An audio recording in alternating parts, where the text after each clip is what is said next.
Hey everyone, how are you? I hope you all are fine. So today we are going to start new lecture of carbene. क्या चीज? New lecture of कार्बिन.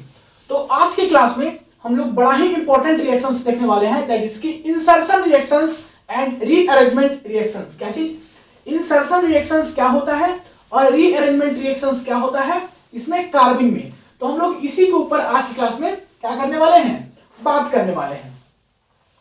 तो इससे पीछे lecture में हम लोग editions reactions of कार्बिन देख चुके हैं और आज की क्लास में हम लोग क्या देखेंगे, मेनली इंसर्शंस देखेंगे. रीअरेंजमेंट का बस थोड़ा सा इंट्रोडक्शंस देखेंगे क्योंकि रीअरेंजमेंट रिएक्शंस हम लोग को आगे पढ़ना है. तो चलिए हम लोग स्टार्ट करते हैं इंसर्शन रिएक्शंस. इंसर्शन रिएक्शंस में क्या होता है, मींस इंसर्शन रिएक्शंस का मतलब क्या है. देखिए इंसर्शन का क्या मतलब है वो समझिए. किसी भी चीज का इंसर्ट होना, या इसको ऐसे समझिए कि कोई एक स्टेबल बॉन्ड है या आपका क्या है सिग्मा बॉन्ड है, उसमें कोई नया बॉन्ड जाकर के इंसर्ट हो गया तो उसको बोलेंगे इंसर्शन रिएक्शन. यहां पे हम लोग बात कर रहे हैं कार्बिन का इंसर्शन. मींस कोई स्टेबल बॉन्ड है, सिग्मा बॉन्ड है और उसमें कार्बिन जाकर के इंसर्ट हो गया तो उसको बोलेंगे इंसर्शन रिएक्शन ऑफ कार्बिन. ठीक है, तो वही बात यहां पे लिखा हुआ है. In this reactions कार्बिन is inserted between CH sigma bond. ये CH जो है वो ये बॉन्ड सिग्मा बॉन्ड है, या इसको आप लोग बोल सकते हो कि यही बॉन्ड को हम लोग सिग्मा बॉन्ड को क्या बोलते हैं, स्टेबल बॉन्ड. और यही स्टेबल बॉन्ड के बीच में जाकर के कार्बिन जो है वो क्या हो जाएगा, इंसर्ट हो जाएगा. तो वैसे रिएक्शंस को बोलते हैं इंसर्शन रिएक्शन ऑफ कार्बिन. अब उससे पहले हम लोग थोड़ा सा देखते हैं इसका रिएक्शंस. रिएक्शंस में सबसे पहले बात करेंगे कार्बिन बनता कैसे है. तो CH2N2 लीजिए, इसका फोटोलिसिस कराइए, N2 गैस बाहर निकलेगा और जाके बना लेगा आपका कार्बिन. ये सब बेसिक बातें हैं, बहुत सारा हम लोग ऐसा रिएक्शन देख चुके हैं कि कार्बिन बनता कैसे है. तो कार्बिन बना लिए. अब कार्बिन का हमको इंसर्शन कराना है. तो ये आपके पास एक रहा स्पीसीज. क्या है ये, एक स्पीसीज है. इसके पास क्या है कि सिग्मा बॉन्ड है, इसको कि हम लोग स्टेबल बॉन्ड बोल रहे हैं. और इसका रिएक्शन हम लोग करा रहे हैं कार्बिन के साथ. तो देखने के लिए क्या मिल रहा है कि इस CH बॉन्ड दैट इज की सिग्मा बॉन्ड के बीच में ये CH2 दैट इज की मिथाइल सॉरी दैट इज की कार्बिन जो है वो जाकर के क्या हो रहा है, इंसर्ट हो रहा है. तो ये सिग्मा बॉन्ड के बीच में CH2 जो है दैट इज की कार्बिन क्या हो गया, इंसर्ट हो गया. तो इसी के चलते इसको बोलते हैं इंसर्शन रिएक्शन ऑफ कार्बिन. अब हम लोग बात करते हैं इसका मैकेनिज्म. तो आपको हम जानकारी के लिए बता दें कि मैकेनिज्म्स जो है हम लोग दोनों कार्बिन के केस में देखेंगे, क्योंकि हम लोग टाइप्स ऑफ कार्बिन में पढ़े हैं कि सिंगलेट कार्बिन होता है, ट्रिपलेट कार्बिन होता है. प्रोडक्ट दोनों के केस में सेम यही बनेगा, मींस प्रोडक्ट जो है वो यही बनेगा, लेकिन क्या होगा कि पाथवे अलग अलग होगा, मींस तरीका अलग अलग होगा, मैकेनिज्म्स अलग अलग होगा. तो सिंगलेट कार्बिन के केस में अलग मैकेनिज्म्स होगा, ट्रिपलेट कार्बिन के केस में अलग मैकेनिज्म्स होगा. दोनों के केस में अभी हम लोग बात करते हैं. सबसे पहले बात करते हैं सिंगलेट कार्बिन. सिंगलेट कार्बिन में देखिए होता क्या है कि यहाँ पे कंसर्टेड पाथवे फॉलो करता है. कंसर्टेड पाथवे का क्या मतलब है कि ये रिएक्शंस एक ही स्टेप में होता है. बॉन्ड ब्रेकिंग और बॉन्ड का फॉर्मेशन एक ही स्टेप में होगा. तो चलिए हम लोग देखते हैं मैकेनिज्म्स. ये है स्पीसीज, इसके पास है सिग्मा बॉन्ड जिसको कि हम लोग बोलते हैं स्टेबल बॉन्ड, और इसका रिएक्शंस हम लोग करा रहे हैं सिंगलेट कार्बिन के साथ. सिंगलेट कार्बिन हम लोग कैसे पहचानेंगे, जब दो इलेक्ट्रॉन आपका क्या हो, एक ही ऑर्बिटल में प्रेजेंट हो. मींस जो दो आपका क्या हो रहा था, अनशेयर्ड इलेक्ट्रॉन था, वो एक ही ऑर्बिटल में प्रेजेंट होता है. तो वैसे कार्बिन को बोलते हैं सिंगलेट कार्बिन.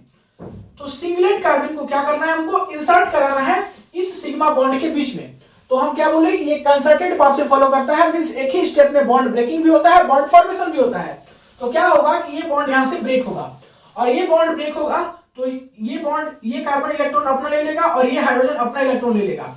और ये जो कार्बन के पास इलेक्ट्रॉन है, ये इलेक्ट्रॉन और इस CH2 के पास एक जो अनशेयर्ड इलेक्ट्रॉन है, ये मिल करके क्या बना लेगा, बॉन्ड बनाएगा.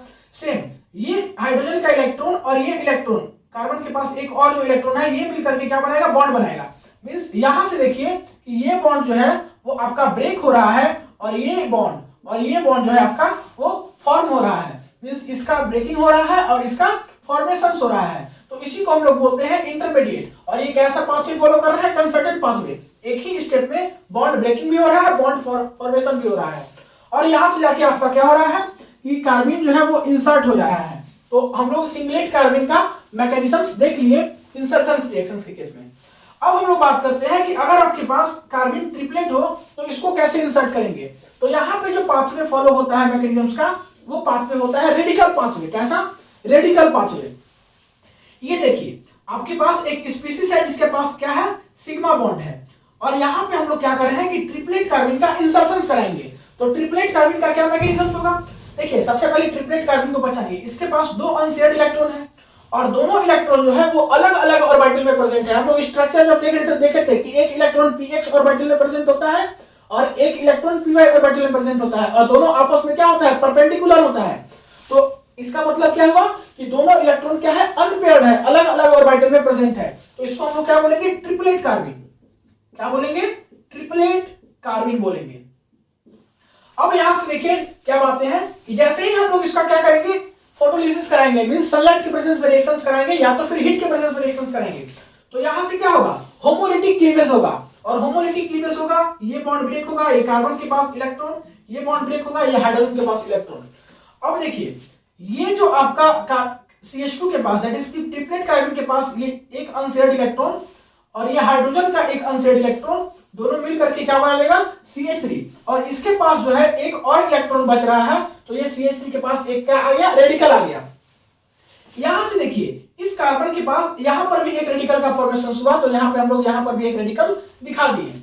अब क्या होगा, ये वाला और ये वाला दोनों क्या करेगा, मिल जाएगा और आपका बना लेगा कुछ ऐसा।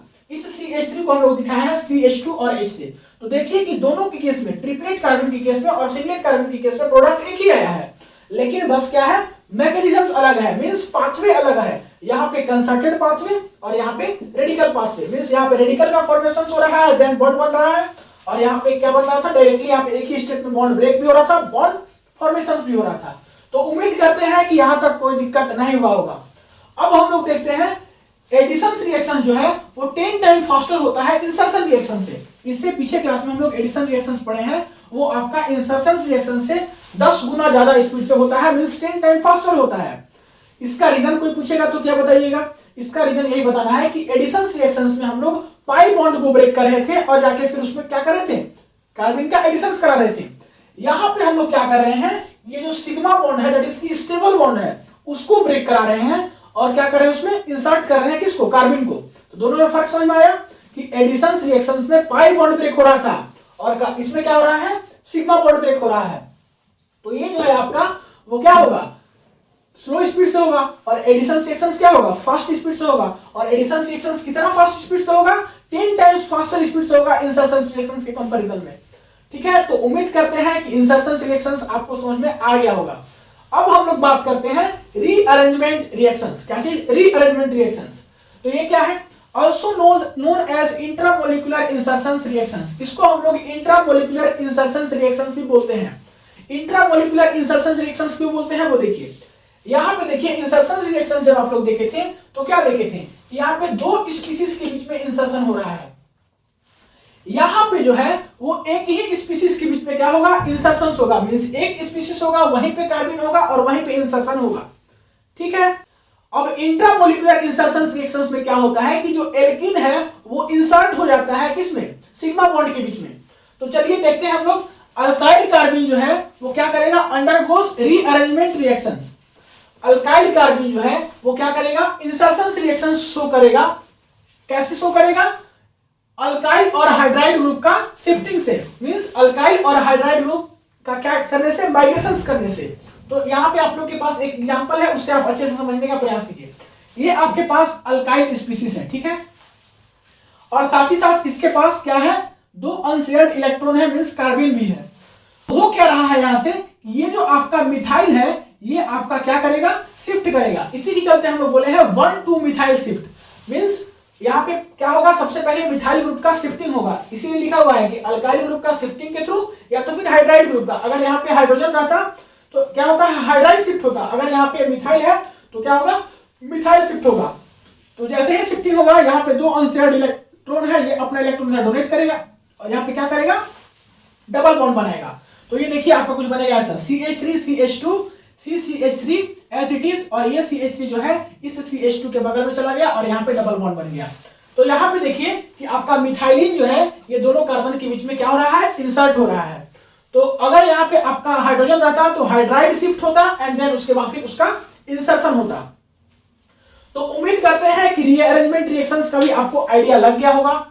अब देखिए रीअरेंजमेंट रिएक्शंस बस हम थोड़ा सा बेसिक यहाँ पे लिए हैं। रीअरेंजमेंट रिएक्शंस आपको 5-6 क्लास में एकदम कंटिन्यू पढ़ना है। 5-6 क्लास में इसका 5-6 रिएक्शंस है, तो सारा को हम लोग को क्या करना है, डिटेल में डिस्कशंस करना है।